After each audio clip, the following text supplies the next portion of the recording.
नमस्कार, आप देख रहे हैं स्पष्ट वक्ता। संसद मार्च में छात्रों पर पुलिस कार्रवाई।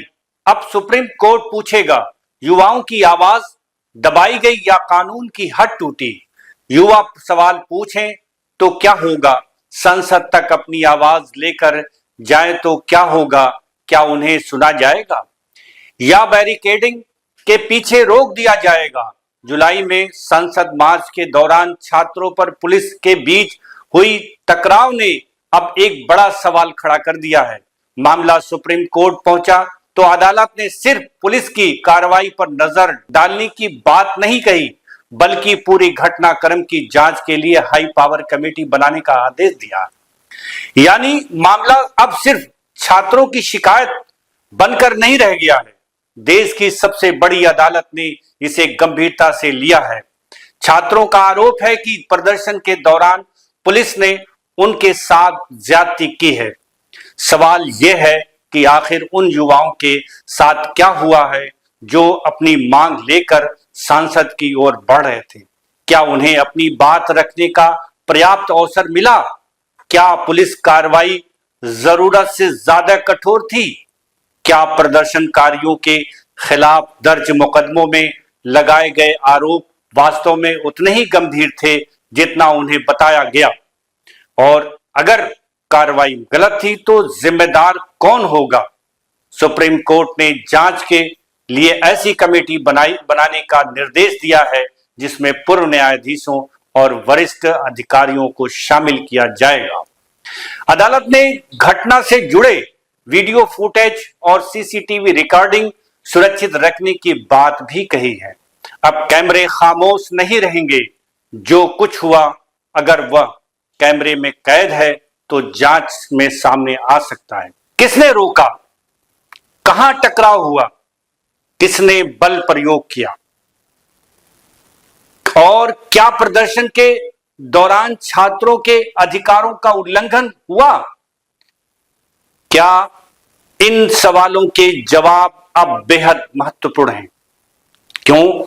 क्योंकि यह सिर्फ कुछ छात्रों की कहानी नहीं है, ये उस पूरी युवा की पीढ़ी का सवाल है जो पढ़ाई करती है, प्रतियोगी परीक्षाओं की तैयारी करती है, रोजगार तलाशती है और अपने भविष्य को लेकर लगातार सवाल पूछती है।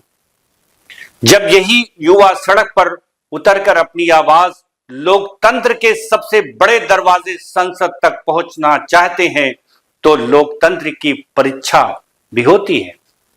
सरकारों की ताकत इस बात से नहीं मापी जाती है कि उन्होंने कितने प्रदर्शन रोक दिए, बल्कि इससे मापी जाती है कि उन्होंने कितने असहमति को सुना।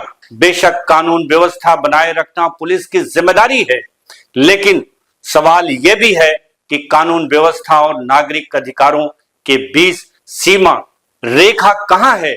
अगर कोई प्रदर्शन हिंसक होता है तो कानून अपना काम करे, लेकिन अगर किसी युवा की आवाज शांतिपूर्ण है तो क्या उसे सिर्फ इसलिए दबा दिया जाना चाहिए क्योंकि उसकी आवाज सत्ता के दरवाजे तक पहुंच गई?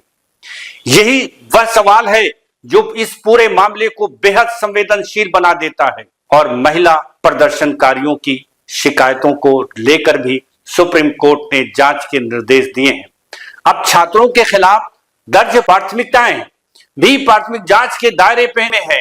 युवाओं ने किसी युवा के खिलाफ मुकदमा सिर्फ एक कागज नहीं होता है, उसका असर उसकी पढ़ाई पर पड़ सकता है और उसके कैरियर पर पड़ सकता है और उसके पूरे भविष्य पर पड़ सकता है। इसलिए सवाल सिर्फ यह नहीं है कि पुलिस ने क्या किया, सवाल यह भी है कि क्या हर कोई कानून और साक्ष्य की कसौटी पर खरी उतरती है। और अगर जांच में पुलिस गलत पाई जाती है तो क्या कार्रवाई होगी? क्या किसी अधिकारी की जवाबदेही तय होगी?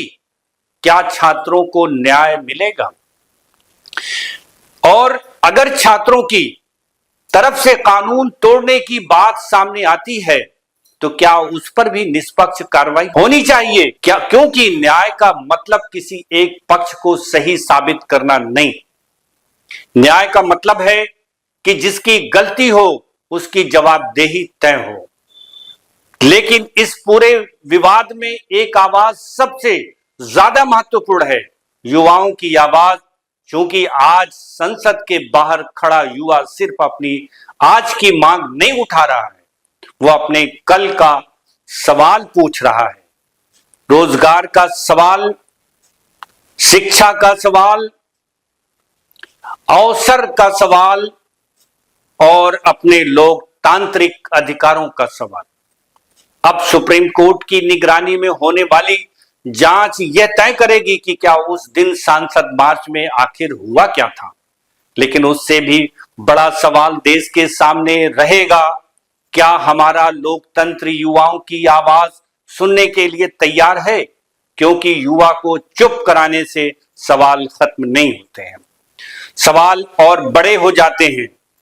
और अब देखना यही है कि सांसद मार्च की आवाज को दबा दिया जाएगा या सुप्रीम कोर्ट की जांच के बाद उसका सच देश के सामने आएगा। ऐसी खबरों के लिए देखते रहें स्पष्ट वक्ता और लाइक करना, सब्सक्राइब करना न भूलें। नमस्कार। शर्मा क्यों रहा? दीदी कितनी शाय है ना? वो तो है। दीदी अपने हर बॉयफ्रेंड से ऐसी ही शर्माती है। प्रिया गोल्ड CNC, मीठे में नमकीन का ट्विस्ट।